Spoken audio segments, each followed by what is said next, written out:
ఎప్పుడైనా దీపం వెలిగిస్తున్నప్పుడు మీ చెయ్యి కాలిందా? ఒకసారి గుర్తు చేసుకోండి ఆ అనుభవాన్ని. ఇప్పుడు కూడా ఆ బాధ మీ మనసులో కెరటంలా కమ్మేస్తుంది. ఎప్పుడైనా నడుస్తున్నప్పుడు కాల్లో ముళ్ళు దిగితే గుర్తు చేసుకోండి, ఇప్పుడు కూడా ఆ బాధ మిమ్మల్ని కెరటంలా కమ్మేస్తూ ఉంటుంది. అలా ఎందుకు కమ్ముతుంది? బాధ కలిగింది అప్పుడు మాత్రమే కదా. కానీ ఎప్పుడు గుర్తు చేసుకున్న ఆ బాధ మీ మనసుని ఇప్పుడు కూడా కలవరపరుస్తుంది. ఎందుకని? అలా ఎందుకు జరుగుతుంది?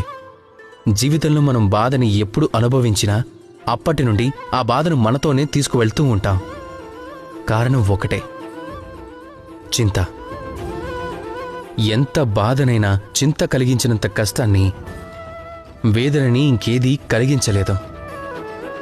కనుక చింతించడం మానేయండి. చింతను విడిచిపెట్టేస్తే జీవితాన్ని ప్రశాంతంగా గడపచ్చు.